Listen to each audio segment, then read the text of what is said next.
Oh, okay. Good morning, folks. It's Tuesday morning, and that means it's another opportunity for coffee chats with Economic Alliance Snohomish County. Today, we're going to have a focus on employment recruitment and retention strategies. So I am Gary Clark, President and CEO of Economic Alliance Snohomish County. And I'd like to give you a quick note.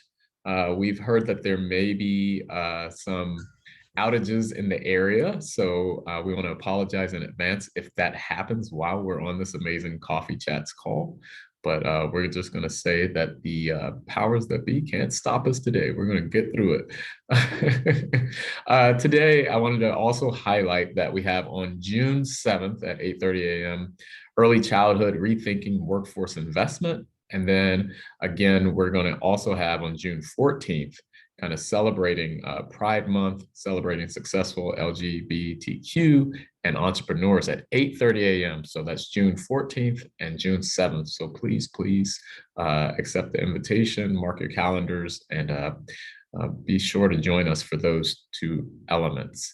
So to move us forward, before I dive deep into this conversation, I'd like to welcome our esteemed panelist today, who is none other than Ty Reed. Ty is the Business Engagement Project Manager at Workforce Snohomish. Welcome, Ty. Thanks, esteemed. I feel so special. Thank you, Gary.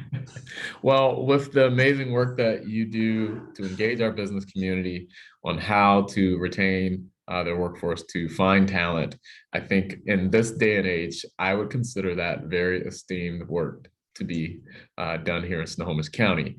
So thank you, Ty, for joining us. And then also later on, about in the next 15 minutes or so, we'll have our second panelist. Rachel Macklin will join us. She is the Vice President of Talent Acquisition at Parker Staffing. Before we move on into this conversation, Ty, I wanted to highlight just some elements of overview from a workforce and labor perspective. Is that okay? Absolutely.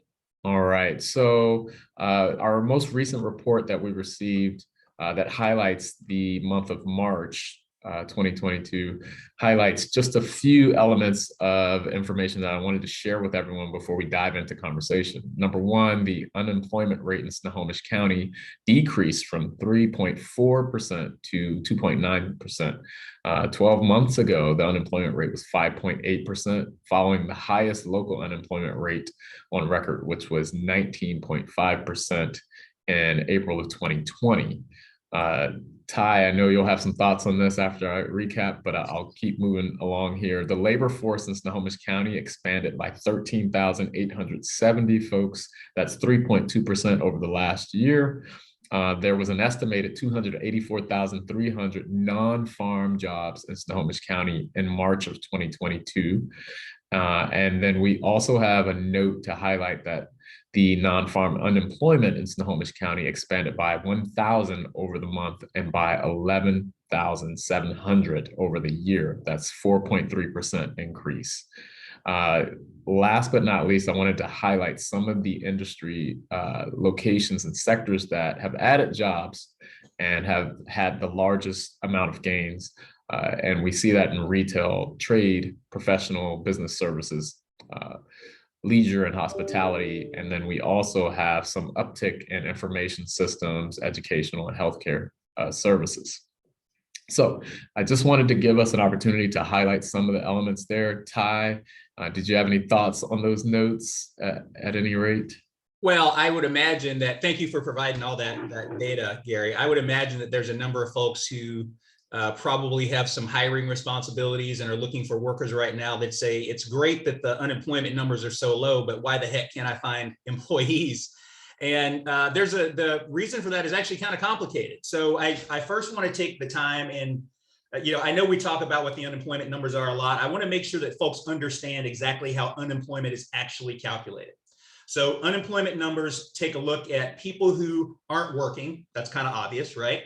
But then they're counted in unemployment if they're not employed currently, if they have been actively looking for work in the last 4 weeks, and if they're available for work. And those last 2 points are really, really important, because what that says is if you've been looking for work for a long time and you don't feel like you found something that is appropriate for you, or if you have some family situation where you quit looking for work 5 weeks ago, you're not actually counted in the unemployment numbers. If you have a sick relative, or you have childcare issues and you're not actually available to work, you're not counted in the unemployment numbers. So there's a large pool of individuals who actually were formerly in the labor force, who are not in the labor force because of personal circumstances. And so that is why, many employers may be feeling like they see these low unemployment numbers, but they've got 5 or 10 job openings that they can't get anybody to fill. And that's kind of the reason why. And the reasons why there's so many fewer people in the labor force than there were a year ago or 2 years ago are actually really, really complicated. It's a combination of a bunch of stuff. So we had a bunch of baby boomers who retired. Now, some of those people may be coming back because they retired depending on the balances that were in their stock market accounts, right? And obviously the stock market's taken a hit. Inflation is up pretty significantly in the last few months. So we may see some of those people starting to come back, but there still is an excess number of boomers that retired. Childcare is still a major issue. And I don't mean this to be sexist in any way, but in many households, the mother is typically is the one that is responsible for childcare. And over 1 million working mothers are no longer in the workforce. And that's for a combination of things. So number one, during the pandemic, a bunch of childcare centers and daycare centers closed, and many of those have not come back. So as the pandemic has eased, as daycare centers have started to open, what we've seen is there's this limited supply, right? So there are fewer spaces available for children to go to. And as many of us might remember from our high school or first year college economics class, when supply goes down and demand goes up, that means prices go up as well. So there are fewer childcare spots, and the spots that are there are more expensive. And in many cases, folks are kind of looking at their financial situation, and they're wondering, does it really make sense for me to kind of go back to work? Mm-hmm. And one last thing that I'll say before I finish up here is that there also, as someone who is connected to the workforce development system in Snohomish County, and we partner with WorkSource, which is the place that job seekers go if they're looking for work or trying to make a career change or need help with a resume. There are many people that are entering the WorkSource system who are reevaluating their career options. Maybe they were working in a frontline job before where they had to be with the public, or maybe where they weren't making a great income. And now they're really reconsidering what their options are. Can they get worker retraining? Can they move into a trade? Can they go back to college? Can they get a certificate so that they can find something that produces more of a living wage? Because that living wage, while many employers are paying a number that is higher than what the minimum wage is, most employers in the county are paying somewhere between $17 and $19 an hour. The problem is that those wages still haven't caught up with the cost of living, because in Snohomish County, the average fair market rent for a 1-bedroom apartment, according to HUD, is about $1,650. For a 2-bedroom, it's about $1,950. So if you're an employer who is advertising positions that are between $17 and $19 an hour, while that may be significantly more than the minimum wage and maybe significantly more than what you paid in the past, unfortunately, it still isn't keeping up with the pace of what the cost of living in Snohomish County is. Mm. Well, a lot of heavy information right off the bat with Ty. And so this kind of gets us to a place where I can just highlight a few more notes for Ty to engage on. Number one is if we're talking about Snohomish County itself, Ty, the labor force numbers, I have 450,761. So 450,761 is our labor force number. Total employed number is 437,535. And then the total unemployed number that we have for Snohomish County as of March 2022 figures was 13,226. So I wanted to ask you some questions, Ty, off the bat, just to make sure that we could engage you on some specifics here. We realize that, number one, the value of the assets that we have as far as talent. and the key to make sure that we utilize their expertise and their experience to maintain those folks in our businesses. Now, that is easier said than done in some spaces. And so when we talk about finding strategies to boost morale, to maintain and sustain our workforce, we hope that this conversation will give us a chance to kind of dive into that a little deeper. So I'll start with an initial question. And this is just tied to how the pandemic in your mind has impacted everyone a little deeper. So can you speak to the change in the workforce environment itself a little deeper than what you shared earlier? Just thinking a little deeper, what are some key indicators as to what's transforming now and where you see that being a longevity piece for workforce? Well, I think that one of the biggest changes is that folks have really had an opportunity to reevaluate what's important to them with work. I've heard folks say what each generation thinks that the generation that came after them or before them is worse or better, or worse typically in some way, right? And I've heard a lot of folks say that the millennials and Gen Zs are lazy, or they don't want to work, or they don't value work. And I actually don't view it that way at all. I think that if we think back to the 60s and we had the hippie generation, and they wanted to change the way that they worked, and they didn't want to do things the way that their parents did it. I think in a lot of ways that's kind of what these younger generations are facing as well. But it's not that they don't want to work, or that they're lazy. It's that they don't want to work in a job where they don't feel fulfilled. They don't want to work in a culture where they don't feel valued. And their values tend to be a little different than ours. They value life experiences. They don't value going to work for 40 or 50 hours a week and being fulfilled by their job title necessarily. So what that means is that employers need to find a different way to engage workers. I actually think there's two kind of prime areas where employers aren't necessarily acting in ways that are conducive to hiring employees. So in the way that they deal with these younger generations, but another generation that is often left out that we hear about in the workforce development world are people that are in their 50s. There are a number of people in their 50s and early 60s who still want to work and are still valuable to the workforce, but in some cases, because of ageism, might not get the opportunity to work. And those people bring a wealth of experience, life experience, work experience. Often these folks can bring valuable things to your organization, but because of the ways that employers kind of think about them, they don't view it that way. So as an employer, I think to keep employees in general engaged, it is to try to focus on the culture and the work balance things, right? So over the last couple of years, people have had a huge opportunity to kind of stay home and do a whole bunch of nothing for various reasons, and really had an opportunity to kind of reevaluate what their priorities are. And I'm not sure that employers have taken that into account when they think about how they construct their positions or what type of flexibility that they offer in their jobs. And also think about the real new emphasis on mental health, which is kind of a big thing these days. And folks are more concerned about being healthy both at work and at home. And I think that employers need to make that shift along with workers in order to get the best workforces that they can and get the most out of their employees. Awesome. I want to ask a quick question to those who are joining us today, those business owners and leaders.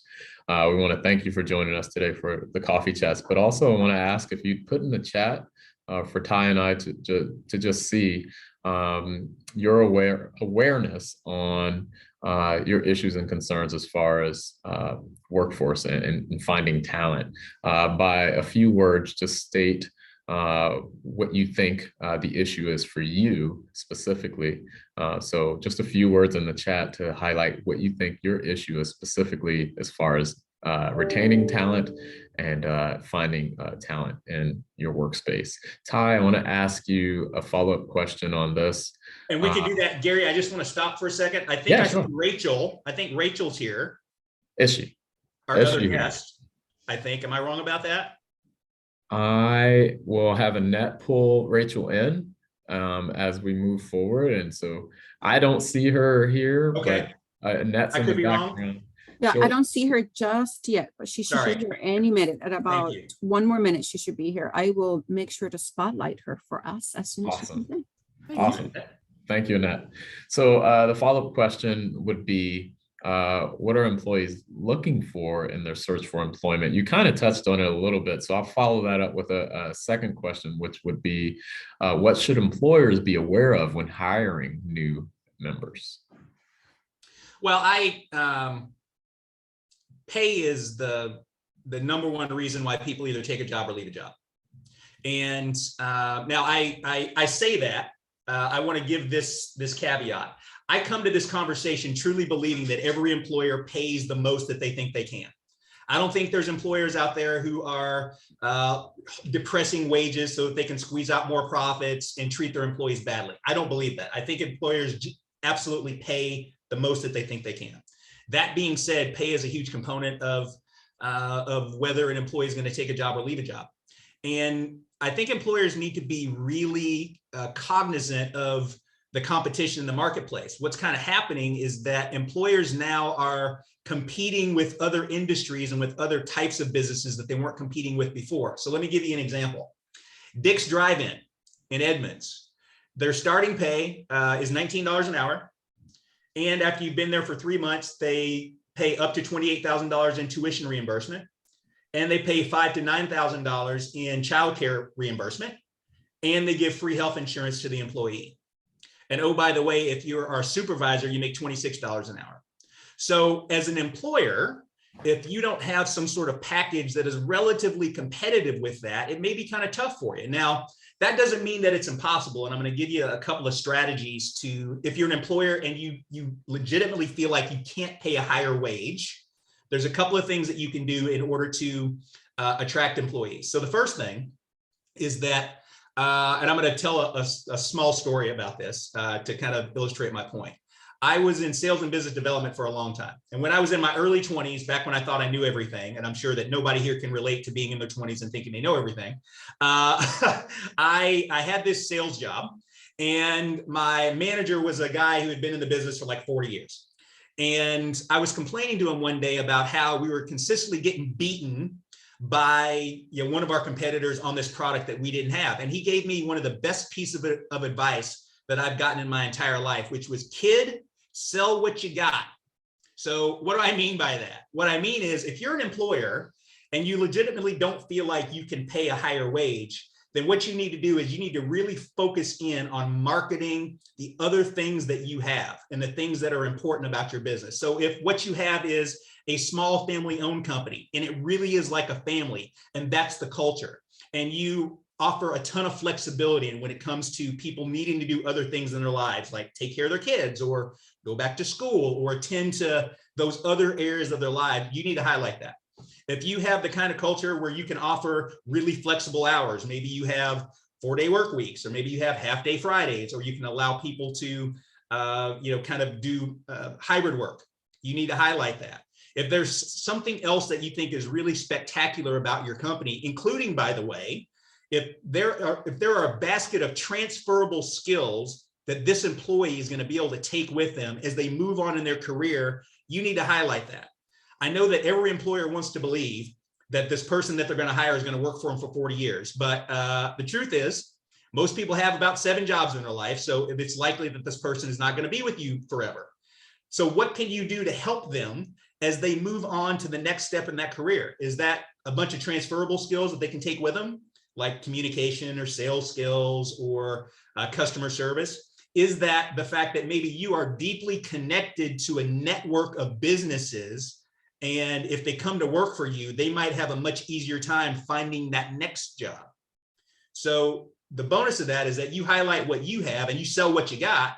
But if you have that type of attitude where you're genuinely looking to help employees move on in their lives and in their career, word of that spreads. That type of culture is something that people want to be a part of. And I would bet that in the long run, you're going to have a much easier time finding employees, even employees that would be willing to work for a slightly lower wage than what is in the market. And I'll finish on this. I had a great story the other day. I did a presentation for the Marysville Tulalip Chamber. And afterwards, I had a couple of business people come up to me, a husband and wife couple, and they own a local business. And they are in this exact situation. They can't pay $22 or $23 an hour. but they lean into all those other things. They're a small family-owned business. They told me a great story about how they had an employee who went back to school. And so they were willing to work with his hours and around his schedule to enable him to get his degree. And oh, by the way, after he left, he referred 2 of his friends to come work for the company because they treated him so well.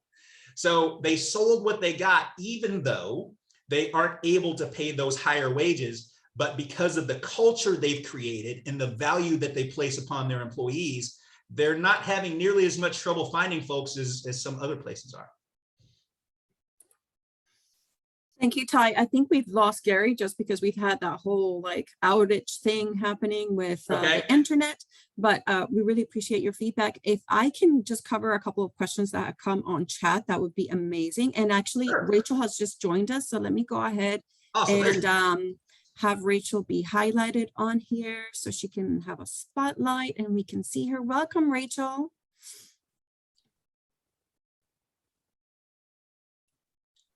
Let's see, I probably need to make you a co-host. Yes. There you go. Brilliant. Now I can unmute myself. Hello, everyone. Happy Tuesday. So happy to be here. Hi, Rachel. Thank you. We're happy to have you here as well. Rachel, we've had a couple, we lost our CEO to an outage on the internet, and Ty has taken over and he's been absolutely amazing. We would love for you to do a quick introduction of yourself and what you do so that everybody here that's participating in this call knows a little bit more about you. Fantastic. Thanks so much. So my name is Rachel Macklin. I'm the VP of Talent Acquisition and Brand Strategy for Parker Staffing. If anyone is familiar with Parker, we are a 40+ year brand here in the Seattle area, although we actually do have a contractor presence in over 20 states now. We primarily focus on administrative staffing, customer service, non-clinical healthcare, and we do everything from contract to hire and direct hire. I've had a 15+ year career in this industry. So definitely have gone through the ups and downs of the market multiple times now. We focus a lot on candidate engagement. We work with thousands of candidates every year. And so obviously engagement, retention, all those things are very critical to us as well. From a brand strategy perspective, I focus a lot on how can we take best practices from other industries and actually kind of pull that forward into what we do. So I love speaking on these topics and I'm super excited to be here.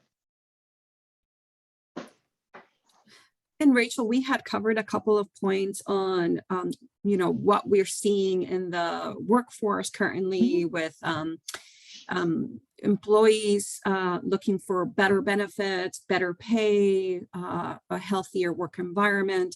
Would you like to kind of give us your point of view on what you've seen in the workforce, what's changed after the pandemic, and any feedback that you want to give employees or employers who are looking to hire long-term employees?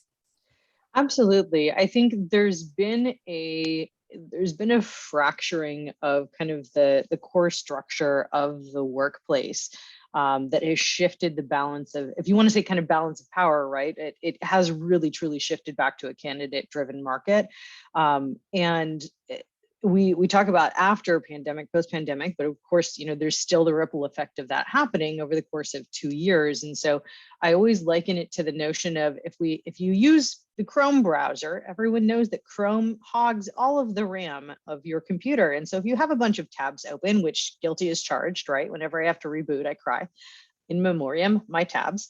But that consistently kind of pulls RAM. If you want to think of your candidates right now and your employees, the pandemic is kind of like a couple open Chrome tabs at any given time. So it's always going to be working in the back of their mind, which means that there's a percentage of them that is not able to focus on what's happening on a day-to-day basis. And so given that flexibility, I'm seeing trends where, there's kind of those entry-level candidates that the adulting part of their world is not always as strong, right? And so I would expect there to be challenges there, but we've seen adulting challenges actually shift into even kind of professional level individuals, where people's ability to navigate conflict, rejection, challenges, all of those things have been significantly impacted, which is what has contributed to an increase in ghosting, a lack of engagement,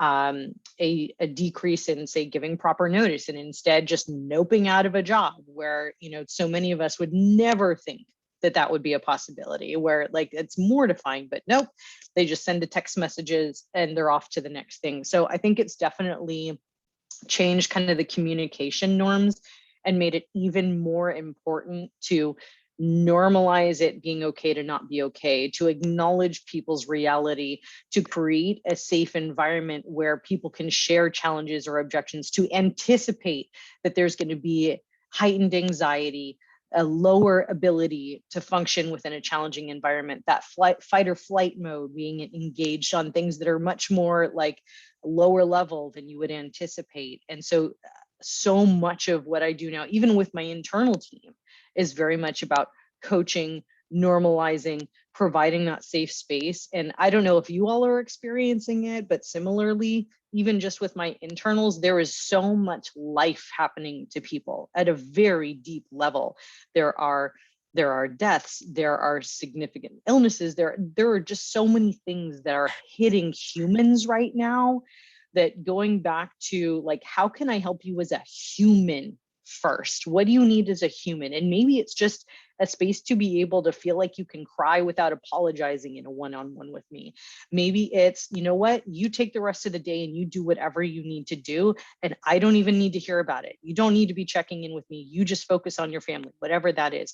A little bit of that goes a long way. So I think it's really looking at the shift of, we are working with humans first and foremost. They are employees second, they are humans first. So if you're not looking at them holistically and really giving them that safe space, that's the employee that's going to be looking for something else, because they're not getting that human connection from you as an employer. Compassion, absolutely. Compassion and accountability, right? You know, my environment is definitely, we're production driven. So there's accountability, but compassionate accountability, we have to lean more towards that compassion right now, for sure. And if I can, Rachel, I think that's a great point. If I can add to that, the best way to build that kind of environment in your organization is for frontline managers to model that it's okay to not be okay. And so what does that mean that you've got to tell them your whole life story, what's happening? No, what it means is when you have your one-on-ones with your people, or even when you're in a team meeting setting, what you say is, I realize that life can be hard for folks. I go through struggles as well. And when I do, I make sure I reach out and I get help. I want to make sure that you feel comfortable enough to do that too. So what you're modeling is that it's okay for people to ask for help, and that this is the type of work environment where that's okay and it's not going to be judged. So again, you don't have to reveal a lot of details about what's happening with you. You just have to make it known that you're engaging them on a human level, like Rachel's talking about. Yeah, absolutely. And that can be hard, because so often, who do we elevate as those line managers? We elevate top producers. Just because they're a top producer doesn't mean they're a top people leader. And so there's this kind of dual challenge of the work needs to get done, and it's never been more important than now. But at the same time, we're elevating these leaders in an environment where it has never been more challenging to lead others. So the distance between those two things is continuing to double down on training and coaching. And here's the difference between being a top producer and a leader. Here's what's going to change for you now. Here's some tips and methodologies and ways to navigate, as Ty was mentioning. Here's how to actually navigate a one-on-one, and how you can set a framework for being open, how you can model these things, being able to be vulnerable yourself as a leader. So often a new leader will over-index on strength because they need to send a message, or they need to be able to put their foot down because they're a leader now, capital L, versus leading by being an open, compassionate, warm human who is approachable is going to garner a lot more trust and loyalty right off the bat. Even if you just start with that, you're automatically going to be a stronger leader than leaning into kind of the more authoritative, persona that is so often encouraged out of new leaders. Well, folks, I'm back on, obviously. Welcome, Yay! Rachel. Hi, Gary. I am literally in a coffee shop, so just the Wi-Fi here is amazing. So what I'd like to do is follow up the comments that you made by asking about the Great Resignation as a term. When we hear that term, how should we look at it? How should we articulate it? How do we define that, Ty? Well, I think it's almost a bit of a misnomer, because when you say the Great Resignation, to me, what I hear is people are just quitting their jobs and not going to anything else. I think more realistically, what's happened is that people are, quitting their jobs and moving to something that they think is a better fit for them, either financially or for their family obligations or geographically. Obviously, we've seen a pretty big shift in the amount of remote work that's available. And one of the big trends that we've kind of noticed here in the county are, there's a number of folks who are, sitting in their houses here in the county, but they're working for companies in California or New Jersey or the Midwest or something like that. So the value of remote work has moved pretty significantly. And that's really what the great, some people call it resignation, some people call it the great reshuffling. That's really what it represents to me, is that, as Rachel said, there has been a pretty big power shift in the market. And I often compare it to what's kind of happened in the housing market, right? So all the power used to be in the hands of the buyers because they had the money, and now the power for the last few years it's in the hands of these homeowners. There's a limited amount of inventory out there, and there's lots of people that are scrambling for it, and that's kind of what's happening in the employment market as well. So that's that's what I think about when I hear the Great Resignation. Mm-hmm. Yeah, I would echo that. And I think there's an element of feeling a bit, to use the analogy, kind of unplugged from the matrix a little bit too, of what, so much when dealing with candidates, I ask them, what's motivating you, really understanding your decision factors and what's motivating you. And whereas in the past, it may have been, I've hit the ceiling here and I feel like I can't grow. So, I'm super ambitious. I want to be able to move on to the next thing and kind of climbing that corporate ladder. We've normalized that for so long as being the definition of success, where now people are kind of reframing success as being able to feel like a successful human first and a successful employee second. And so those motivating factors are changing significantly. And the conversations that I'm consistently seeing on LinkedIn are not like, well, I want more perks, or I want more money, or I want higher bonuses. It's, no, I want the flexibility to be able to, spend the afternoon with my kid and then hop back on after work, or I want to be able to have better leave here, or, more human-centric benefits as opposed to surface level perks. So I think people's motivating factors are shifting a lot. If we talk about, the Great Reshuffle probably makes a little bit more sense, but it might be a bit of a kind of more of a shuffling of people's motivation too. And so where they may have been more averse to risk in terms of making a move, and they may have sat with the same company for 5-10 years. Now, again, as Ty mentioned, remote work is making so many more opportunities available to people. Companies that are forward leaning in really truly building human-centric benefits packages are capturing candidates as well. Truly focusing on culture as an extension of our community as an organization, versus culture as just like, hey, we do happy hours and we like have beer pong, right? Like I don't think that people care about that as much anymore. So that's really the reshuffle, is like, I'm worth more as a human. I want to feel treated like a human. I want a company that will treat me like a human and also enable me to do what I do best. And that's new. It may have already been there, but now people are saying like, this is my line in the sand. And if I can't get this where I am, I'm going to move. Well, and Rachel, I think we also need to highlight the huge numbers of folks that actually started their own businesses over the last couple of years. Mm-hmm. So in 2020, to give you an idea, there were 4.4 million new businesses started, which was a 24% jump over 2019. And Yeah, when I first heard that number, I was confused about why so many people would open a business during a pandemic, but it kind of makes sense, right? A lot of people were at home. They had income coming in because of government benefits, unemployment, or checks showing up for the government, and they had time to reevaluate their options. And then in 2021, there were 5.4 million new businesses started. And so not only does that include traditional kind of brick and mortar, but this also includes things like people that are 1099 employed and working for Uber, or they're doing DoorDash. And so they've got these positions now where they're, because of the state of the economy and the options available, they have the ability to generate enough income for them to float along or survive or even thrive financially while setting their own hours and creating a tremendous amount of flexibility to allow them to fit their work around their life as opposed to the other way. Yeah, that's a great point about the gig economy for sure. Well, folks, I would love to open this up a little bit to get some questions from the participants as well. And while we go ahead and ask folks to go ahead and put into the chat some questions for us to ask Ty and Rachel, I'd like to ask one additional question of them. And this is tied to retention and attraction strategies.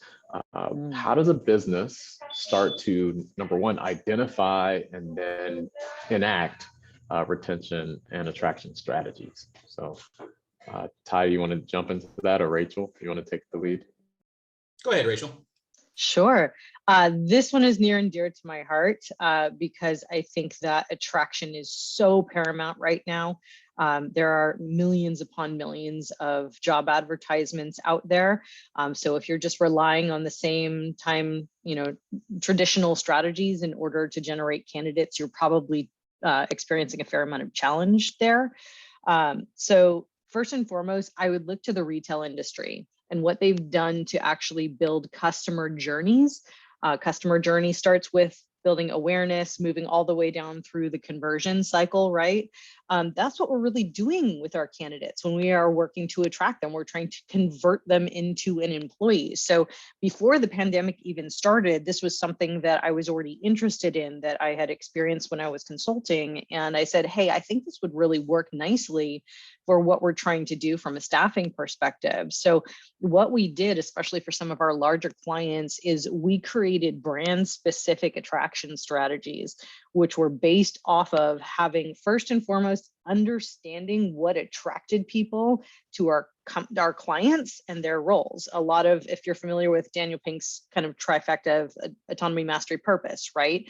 If you're a very purpose-driven organization, and your culture can also translate to purpose, right? That can be a great way to attract candidates. If they can build mastery in their careers with you and have growth potential, that can be a great way to attract them. Autonomy, being able to work independently or collaborate with a tight-knit team. Like, all of those can be reasons that attract a candidate. And funny enough, I so often, when I'm talking to candidates, find that their motivating factors boil down to one or multiple of those three things, generally two of those things. So if you can find kind of a hook to actually hook candidates in, that's really pivotal. So even in just your job ads, I always say a job description is an HR tool. A job ad is a specific message for a specific audience. So if you're not approaching it that way, you should be. Make sure that your job ads have a clear hook, that they're talking directly to your audience, that they're attracting them, and that your whole process from very first interaction with your team all the way through to hiring, onboarding, is as churn-free and friction-free as possible. If you're making them jump through a bunch of administrative hoops, you're going to lose candidates through the process. Case in point, over 50% of people are applying using mobile right now. If you don't have a mobile-enabled experience, then you are losing candidates. So make sure that you're eliminating unnecessary steps, that you're bringing the human factor in as much as possible. You're creating a journey that is fun and engaging. One of our clients is a gaming client. And so even though we had multiple steps to our process that weren't always incredibly fun, we gamified it. And we said each part of the process is a level that you get to either, achieve or unfortunately not achieve. And we were able to shorten our hiring time frame from weeks into days, sometimes even less, just by gamifying the process through fun messaging. So attraction, I think, really look at your recruiting process, remove friction from it, make it as interesting and engaging as possible so that you get stickiness with those candidates so that you can truly convert them. And then make sure the employee experience reflects all the work that you did on the front end too. Once you get them in, make sure that you're retaining them. Are you creating unnecessary red tape for higher performance to grow within your organization? And whenever they say, hey, what's my next step? You're pointing to that bureaucratic red tape, or are you saying, nope, we're going to fast track you because you're doing a great job and you're making money for our organization? Listen to your employees, ask them consistently.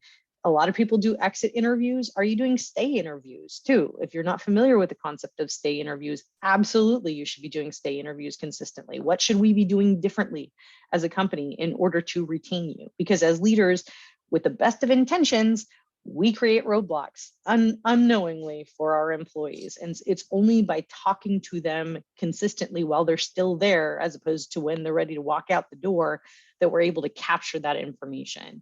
And also creating an environment where anyone can pull the emergency brake and say, hey, something's not working, so that you can continue to iterate and evolve as an organization. So not a soapbox for me at all, not something that I'm passionate about at all. Go for it, Ty. Thanks. A lot of great points. I just want to piggyback on a couple of those. So the first thing is that when it comes to that stay interview, I think that's incredibly important as well. I don't think enough employers do it. And the reason why it's important is because on exit interviews, employees really have no incentive to tell you the truth. They'll lie in many cases. And if you do a stay interview for an employee who is still engaged with the company, they typically have some incentive to tell you the truth because they're actually hoping to improve conditions while they're still at the company. Now, what that does then present you with a couple of obligations as an employer. You can't just ask your employees their opinions or what they think should be different and then not do anything about it. It is then incumbent upon you to either A, take action, or B, be transparent about why you can't take action because maybe it's too expensive, maybe it's not practical based on current business model. So I just want to make sure that I get that out there, but I absolutely agree with Rachel that having that stay interview is important. The other thing that you mentioned, Rachel, was kind of changing the way that you go through the hiring process. And one of the things that we often run into in the workforce development system when we talk to employers is they put way too many requirements in their job descriptions. So often employers want somebody for an entry-level position to have 3 years of experience and a degree, and you are screening out potentially some really great candidates. And that's especially true if you're in an organization that uses an applicant tracking system, because your applicant tracking system is then going to be set with these requirements. So there's going to be a bunch of resumes that you're going to get that are never going to make it to the desk of a human resources or hiring person. So to the best of your ability, take a realistic look at those job descriptions and think about what's really necessary here. Do we really need to have that many years of experience, or is that something we can train? Can we train to attract, in many cases, the right candidate? So that's, when it comes to job descriptions, something to think about when you're looking at attracting folks. And then the last area that I'll talk about, I'm going to get on my soapbox a little bit, kind of like Rachel did. Something I'm super passionate about is employers, making opportunity available for folks who have been either in recovery or they're previously involved with the criminal justice system. And this is a great opportunity right now to dip into a couple of labor pools that you might not otherwise have thought about. And I know there are some biases and there's some fears amongst employers hiring folks who may have past criminal justice involvement. But speaking as someone who was once addicted, was once homeless, and was once in the criminal justice system, I can tell you there is a valuable pool of folks who are just waiting for opportunities to present themselves. And oh, by the way, there have been studies done that show that individuals that you hire who have some past criminal justice involvement stay at your company longer, and they tend to be a little more loyal for a couple of reasons. Number one, unfortunately, they just have fewer options to go somewhere else, so they're going to stay longer, meaning that your turnover costs are going to be lower. But also, when you're denied opportunity a bunch and somebody gives you a shot, you tend to be kind of loyal. And the great news, and I'll just finish up with this, if you've ever had a great hire off Indeed that you really loved, you can get that same person out of this pool of folks who have past criminal justice involvement. The better news is that if you've ever had a crappy hire off Indeed, you can get that same hire out of this pool of people who have past criminal justice involvement. So there is absolutely no difference between the quality of candidates that you're going to find. You just need to be open enough in your hiring practices to think about actually providing some opportunity for these folks who may have been denied opportunity elsewhere. Awesome. Go ahead, Rachel. I completely agree with Ty there. And we are creating, similar to leaders creating barriers we don't even realize, our hiring managers are creating so many unnecessary barriers to entry for candidates that I feel like it's a bit of like, well, they're doing it, so we should do it too. Everyone else is asking for a bachelor's degree, so we should ask for a bachelor's degree. And I'll give you a great example. So everyone's looking for recruiters right now, including our team. And something that I've been wanting to do for a while is create basically an incubator program where we could kind of create a farm system for the best talent for Parker and for our clients. And so I launched it. I called it the Recruiting Accelerator Program. It required 0 experience in recruiting, no degree, no nothing. I don't care. You could come from any number of backgrounds. Of the 4 that, so my post, I did a video job listing, which I also highly recommend. Video personalizes. So get your hiring managers involved in the process to talk about their roles, deputize other people, because that can be helpful too. I did a video job ad. It went viral. I got over 300 comments. I'm still getting people commenting on that same post with interest. We got over 100 applicants. I ended up with 4 people. Only 1 of them had a degree. The others all came from totally different backgrounds, and they've been phenomenal. They have screened over in now 7 weeks. They've screened over 500 candidates from my recruiters. They've generated multiple placements. They're doing a fantastic job. And just by removing those barriers to entry, we were able to get them kickstarted in a career that they've been passionate about for a long time. And there's a ton of people who are interested in getting into recruiting right now. So if you don't need it, kill the degree, because let's be honest, we're also creating barriers to entry for marginalized people who cannot afford to go to college. Why do we have that there if it's truly entry level? So much of what we hire on is attributes. Do you have drive? Are you reliable, dependable? Are you going to, are you good communicate? Like those sorts of more like soft skills are what we hire on. And so why are we not looking at that as an indication of hire and just interviewing well instead of checking boxes? So I'm same soapbox as Ty on that one too. All right, I have a question tied to this though. There was a comment earlier before I jumped off, which was tied to nonprofits and the wage information there. But I also had a deeper question for both of you, because in this time, we've also seen a lot of leadership changes and trying to revamp and recreate cultures from scratch. And this is tied to employee retention. Do you have any comments for our business owners on the call here today and nonprofits as to how to quickly put a system or strategy together to develop their cultures when they're taking over an entity or a company that has gone through that shift? Any thoughts there? We'll start with Ty. Actually, I was just going to defer to Rachel on this one. Sure. So you're talking essentially about new executive leaders coming in and trying to build culture. I would say first and foremost, listen to your employees. If I was a new leader coming in, I would want to spend time with each of my employees, getting to know what's working, what's not working. In project management or in change management, especially we call those the bright spots, right? Like talk to the bright spots, talk to those top performers that you want to make sure that you're retaining. Try and understand what's not working and really start modeling the behaviors that you want to see in your employees, the culture that you want to build. So much of being, I see executive leadership as being a steward of a ship. You're the one that's kind of in the tower, right? But if you are only in the tower, you're not going to be able to truly lead. You have to be able to get out there on the decks, be able to truly hear what's happening on a daily day-to-day basis. If you don't have connection to what your people are doing, work alongside them, shadow them, spend a day with them, normalize that as something that's not like, ooh, the big boss is spending time with me, but like, hey, help me understand, how can I best support you, and be able to see it on the ground and go, oh, I see that's probably really challenging for you. How can we build efficiencies here?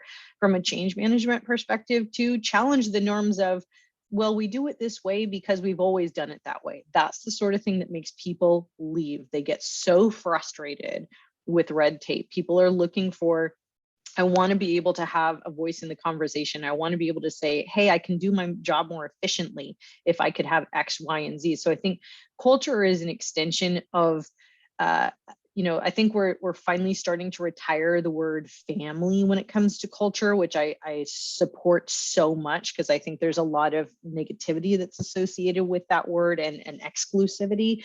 So what's the community that you are trying to build? And really listening, especially to those in the community that might be underrepresented, in order to foster an environment where they're going to be able to thrive.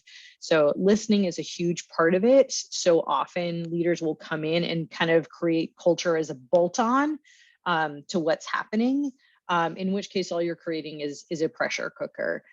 Instead, relieve that pressure, learn where the pinch points are, learn where people's care abouts, their pain points, and work on relieving that pressure, especially for your leaders. As I mentioned, leaders are under so much pressure right now for their people to produce while trying to be compassionate at the same time. And so often compassion is tossed into the garbage can over production, where you're going to have people produce at a much better rate if they're actually happy in their jobs and happy in their life. So being able to foster that time and that, getting the at-bats and truly modeling the human behaviors for your leaders, and putting accountability for leadership around being a good human and a good leader, not just a good, leader of producers. So often metrics are related to production and not actually being a good human. And I've seen that in environments too, like have success criteria that's just as much tied to the health and satisfaction of your employees as it is their productivity. So those would be my main things. Well, that's a great answer. I've got just two very small things. I agree with everything that Rachel said. As a leader who is coming into a new organization, resist the urge to change things for the sake of change. So often when new leadership takes over, they want to come in and make a mark. They want to put their stamp on the organization. So they kind of start changing things, kind of to Rachel's point, without actually evaluating what's happening, right? To me, it's like going to a new restaurant, you order a bowl of soup, and before you even taste it, you start putting salt and pepper on it.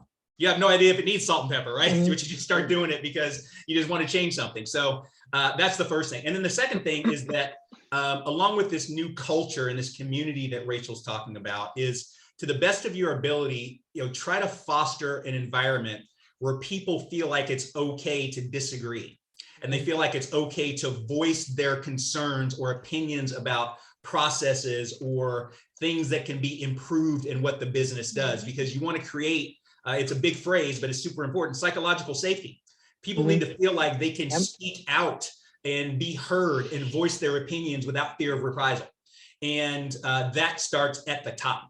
And so to the best of your ability, try to create that environment. And the way that you create that environment is you have people who speak out, and then it is seen in the community that they are not punished. Their ideas are considered seriously. Now, again, that means that you either have to do something about it or be transparent about why you don't, but you absolutely need to make sure that folks feel like they are part of that community and their contributions are valued. Thank you. I have one final question before closing remarks. We have Melody from Sky Valley Chamber. Any suggestions for sectors that generally have higher transition in the workforce to create a steady pipeline? And she highlights restaurants, retail, hospitality. Yeah, I actually have an idea. So one of the things that many employers don't realize is there's a fairly robust workforce development system in the county that is focused on worker retraining. And there are a number of community-based organizations that you can connect with. And oh, by the way, they're absolutely free and they love connecting with employers But the best part about connecting with those community-based organizations, besides the fact that you're going to get access to a pool of workers that you might not otherwise, is that you're also going to get almost a shadow HR department. Because the way that many of these community-based organizations are compensated is not only by federal dollars for placing people in work, but they also are then compensated for keeping people in work. So what you're going to get with that relationship is not only a potential new employee, but a partnership with an organization whose only concern is that that employee stay in the job. So depending on the organization, what's going to happen is that for anywhere from 3 to 12 months after that employee is hired, you're going to have somebody with you every step of the way in case Johnny's shown up for work on time for a couple of months and then Johnny isn't showing up on time for a week. So they're going to help him manage those things outside of the organization that can impact the way that he shows up in the organization. And again, their only interest is making sure that you as an employer are happy and that that employee stays employed. So that is a tremendous opportunity for businesses to find additional pools of folks to pull from and build a partnership to help them in their efforts. Yeah, I think that's a great point. And you can extend that even because one of the, I was typing in the chat, so I'm glad you brought this one up, Gary. First and foremost, I think creating some sort of mentorship or buddy system. I think there's an instinct in those high churn environments to actually step back and go, until they prove that they can show up for a month or 3 months or whatever it is, we're not going to invest in them because it's already a high churn environment, right? Try and overcome that instinct and show them, you know what? We are going to invest in you from day one. You're going to get a mentor or a buddy that can help show you the ropes, because so often at this kind of entry level tier, right, what we're seeing is people nope out, not because they well, sometimes they do because they hate their jobs, but they are scared, they are embarrassed, they are ashamed, they can't navigate the conflict, they can't navigate just the adulting part of their life. And so they just push everything away and say, nope. So if they have someone from the get-go who's like, yeah, you're one of the things I said for my recruiting accelerator program on day one, I said, you will hit the wall. It's not a question of if, but when. My top performer in this program hit the wall and hit it hard. So the first thing I was able to say is, welcome to the wall. And she started laughing and she's like, oh, okay, this is what the wall is. And so we were able to really normalize, like, after that honeymoon phase, right? There's going to be challenges. Like every job is up, down, right? And so if I can normalize that, if I can have someone that's my buddy that I could go to, that's peer level, not a leader, right? Because you know you're going to say certain things to a leader versus your peer. Give them a buddy from day one. Show that you want to invest in them. Paint a picture of the path that you're investing in for them, that they could be included in. I think that's a really huge part of it. Like, show someone a career versus a dead end job. That's people want to be a part of a story. They want to be a part of a community. So if you're creating a community for them from day one, they're going to want to stay a part of that community. If you're staying hands off and saying you're not going to be able to be a part of the community until you jump through these hoops, then they have zero investment to stay. So thank you. Mm-hmm. So we're down to our closing remarks. I guess we'll let Ty give closing remarks, and then we'll close with Rachel giving closing remarks. Ty, take it away. Thank you. Appreciate it. Really appreciate the opportunity to be here today and talk with you all. I am dropping my contact information in the chat just in case anyone has any questions or want to follow up with me here. I'm happy to provide a list of community-based organizations that I just mentioned as well, and share any other info that I have. I think that, I think that employers want to do the right thing, and they want to do right by their employees. They want to create the best environments in cultures that they can. And but sometimes it's just confusing to kind of know where to go. I lead with compassion, kind of like what Rachel was talking about. Lead with compassion, lead with empathy, and engage your employees on a human level first. And then as the production that they could perhaps bring to your organization, always second. And I think you'll be surprised at the results that you see. I'm here available to talk to any employers about any strategies that they want to use to try to find employees. Feel free to reach out to me. Thanks so much. Thank you so much, Ty. Rachel? Yeah, same. I think so much of it is just really looking at it thematically. What you're hearing is like, how can we start with being humans first? We are humans dealing with other humans at the end of the day. So where can we really infuse our culture, like shift our culture to community?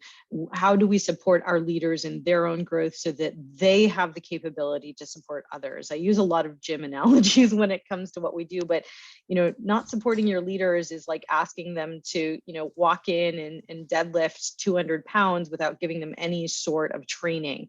And so if they're going to ask others to do that on their behalf, they need to be able to have that support. And then just recognizing that everyone is dealing with something right now and being attuned to that. I apologize, there's contractors in my house, so you might be hearing some banging right now. But sometimes it's just really being quiet for a moment and utilizing your instincts to say, what's going on? Like, I feel like something's off. After someone has said, no, I'm totally fine. You know what, I get that, but I feel like something's off.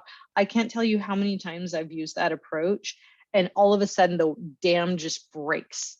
And you have to be ready for whatever comes next. And a lot of it is just sitting and acknowledging and taking it in. If it's tears, if it's frustration, like whatever it is, just giving them a safe space to take that in, and be a part of that moment for them. It's so easy in the busyness of the day to just move on to the next meeting, move on to the next thing. But especially in this more virtual world right now, it's so much harder to facilitate those moments. So if you have them, dig into them, create that trust in that safe space. All it takes is once for you to truly show up for that person, and you will build such a deep level of trust that then you can ask the hard questions in a stay interview and they will actually be honest with you. That's really the kind of the holy grail of where to get to as a leader. Thank you both. This has been amazing. Spectacular information, very candid knowledge for all of us to take with us to our individual organizations and our communities, as Rachel put it. Ty, thank you for amazing words and holding the fort down as I departed for a moment as well. So folks, let's go ahead and go to our gallery. And if you have your coffee, if you want to jump on screen just for a moment, we'll do our coffee salute and solidarity with our two amazing speakers, Ty and Rachel. Thank you very much. Folks, have an amazing Tuesday. Thank you for joining us. Economic Alliance, Snohomish County. See you next time. Take care. Thank you, everybody. Bye, everyone. Bye-bye.